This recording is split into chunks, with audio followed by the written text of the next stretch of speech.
¿Yamile? Sí. ¿De qué hablaba? Porque da la sensación de que...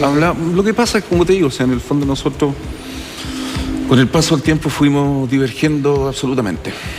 Y todo el contacto que en algún momento uno pudo tener como pareja, como matrimonio, se fue... Nosotros, como te digo, o sea... ¿Discutían? No, muy poco. ¿No peleaban delante de los niños? Situaciones que son lamentablemente muy normales. Muy poco. Muy poco, porque como te digo, nosotros... O sea, mi estadía en los días de semana en la casa era en las mañanas, que yo básicamente estaba preocupado de todo lo que hay que hacer previo y llevar a los niños al colegio.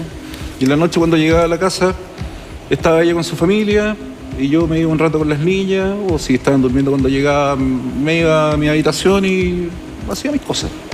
¿Y tú me dices que eras cariñoso con tus hijas? Sí. Jugaba con ella, cariñoso, regaloneaba, le cambiaba pañales, las vestía, todo lo que hacen todos los papás. ¿Nunca evaluaste a la luz? A ver, estamos hablando de que tu relación con tu mujer y el hecho de que tú entendieras de que el bienestar de las niñas dependían de tu presencia y eso retardó, por lo tanto, tu decisión de separarte. ¿Nunca evaluaste, mientras tomabas esa decisión, sumar 2 más 2, o en este caso 1 más 1? Me voy, pero también tengo que hacer lo posible, lo que está a mi alcance, para tener el cuidado de las niñas, entendiendo que de ti, como me lo has dicho, dependía el bienestar de ellas. Sí, lo evalué. ¿Qué pasó? De hecho, eso fue lo que detonó todo esto. Nosotros, después de que yo me fui a la casa, estuve un periodo en el cual estuve indeciso respecto a mi decisión de haberme ido a la casa y terminar el matrimonio, principalmente por el tema de mi hija, porque mi hija, la situación emocional en que ella estaba era complicada. Y yo, de hecho, evalué en algún momento volver a la relación anterior, al matrimonio. Pero después, digamos, viví en la situación y deseché eso. Esto además, se vio condimentado por o complementado, por decirlo de alguna manera más certera, por una infidelidad tuya.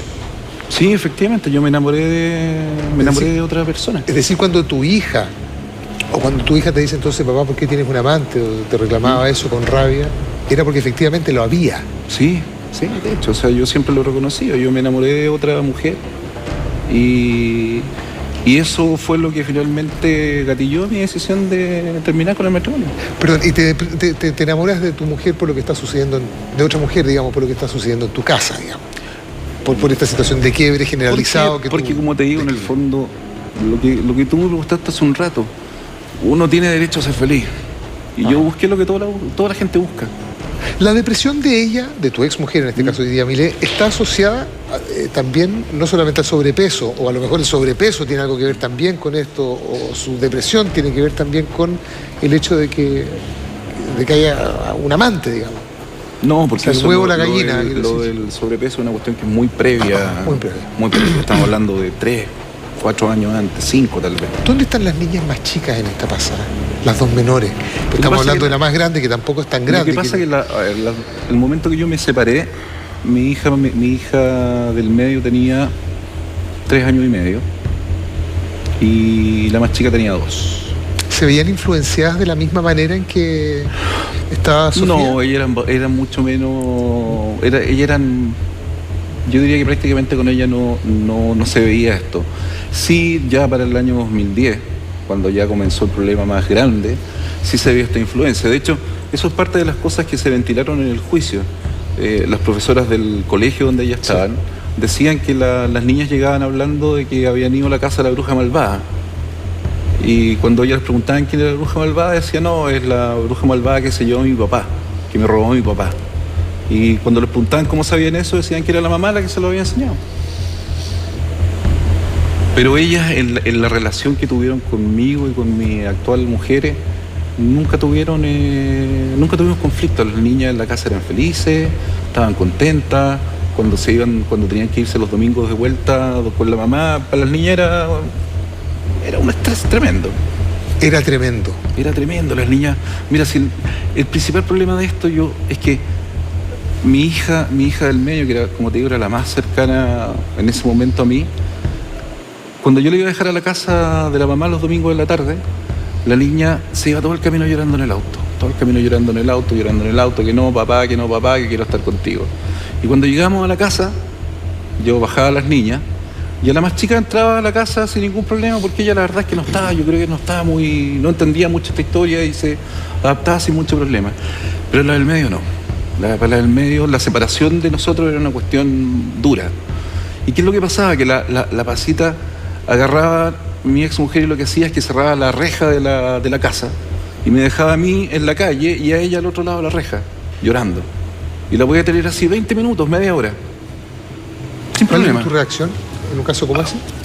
Agarrar a mi hija, tratar de calmarla. Pues es una situación bastante violenta. Es muy violento. Para ser presenciada es muy por violento, por muy niños violento. tan Y pasaban pequeños. 20 minutos, media hora en que nadie salía de la casa. Y la niña lloraba, hasta que de repente alguien la agarraba, la tomaba en brazos y se la llevaba. ¿Con qué objetivo hacía eso, Yamile? Porque ella sabía que en el fondo mi ¿Que es la manera de hacerte daño? era la manera de hacerme daño. Era la manera de hacerme daño. De hecho, en ese tiempo, ya julio del año 2010, que fue unos meses antes que esto empezara, yo tuve correos electrónicos con ella porque le dije que iba a pedir la tuición de las niñas. Correos electrónicos que también se mostraron en el juicio. Sí, fueron parte de la prueba que tú... Fueron parte de la prueba. Y ahí comenzó toda esta historia. De hecho, a mí me citaron al colegio también en julio del año 2010. Yo también le dije a la psicóloga del colegio que estaba preocupada porque del colegio me citaron precisamente porque el estado en que estaban las niñas en el colegio era muy, muy malo. ¿No había ninguna posibilidad de diálogo en esas circunstancias con tu exmujer? Ninguna. Ninguna. Nosotros con mi actual mujer tuvimos desde mayo del año 2010 en adelante, sufrimos un acoso tremendo de ella.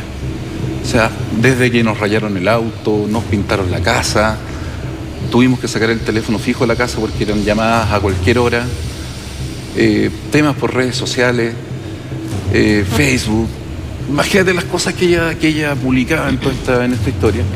Y no solo eso, amenazas concretas, amenazas donde ella me mandaba mensaje de texto diciéndome que me iba a meter preso, que ya va a ver lo que te va a pasar, tengo amigos en la fiscalía, tengo amigos en Carabineros.